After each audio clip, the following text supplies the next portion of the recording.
পোৱা গৈছে আৰু কিমান এইটো এটা আমি এটা বিশেষ খবৰ লাভ কৰিছিলোঁ যোৱা 3 দিন আগতে আৰু এই বাছখন যিখন আপুনি দেখিছে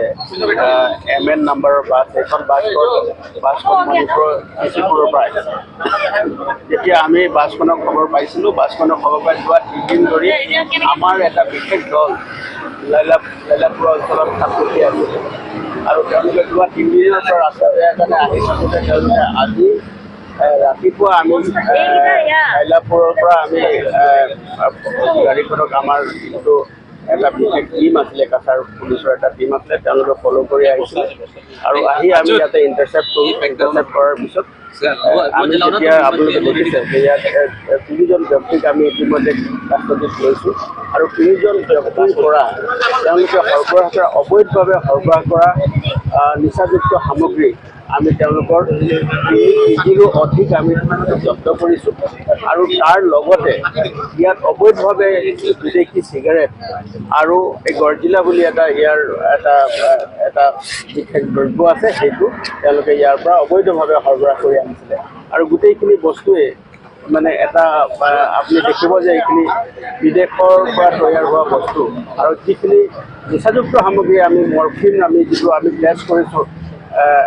ড্ৰাগ ডিটেকশ্যন কিটৰ জৰিয়তে আমি এইটো টেষ্ট কৰিছোঁ টেষ্ট কৰাৰ পিছত পজিটিভ ৰিপ্লাই আহিছে আৰু ৰিপ্লাই অহাৰ পাছত আমি গোটেই সামগ্ৰীখিনি আইনৰ যিখিনি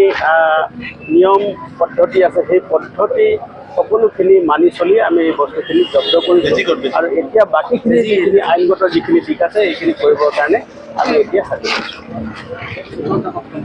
আৰু এই যিখিনি সামগ্ৰী আছিলে গোটেই সামগ্ৰীখিনি যিখিনি আমি জব্দ কৰিছোঁ এতিয়া আমি গোটেই হিচাপ কৰি আছোঁ কিন্তু 5 কোটিৰো অধিক ইয়াৰ মূল্য হ'ব চোৰাং মাৰ্কেটত চোৰাং বজাৰত তাৰ মূল্য হ'ব গতিকে আমি গোটেইখিনি বস্তু মানে নিচাযুক্ত সামগ্ৰীটো আছে তাৰ লগতে যি বিদেশী চিগাৰেট আছে এইখিনি খুব মানে কষ্টলি বা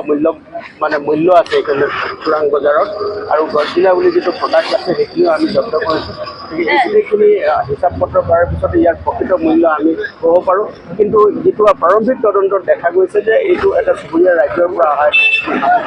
নিচাযুক্ত সামগ্ৰী অবৈধভাৱে সৰবৰাহ কৰি লৈ আহিছিলে আৰু মানুহক ঠগিবৰ কাৰণে তেওঁলোকে এটা যাত্ৰীবাহী বাছৰ ব্যৱহাৰ কৰিছিলে আৰু আমি বাছখনো আমি জব্দ কৰিছোঁ আৰু তাৰ লগতে এই যিখিনি সামগ্ৰীৰ যিটো বজাৰ মূল্য আছে চোৰাং বজাৰ মূল্য আছে এইখিনি আমি ঠাৱল কৰি আছোঁ কিন্তু প্ৰাৰম্ভিক তদন্তত আমি ক'ব পাৰোঁ যে 5 কোটিৰো অধিক হ'ব।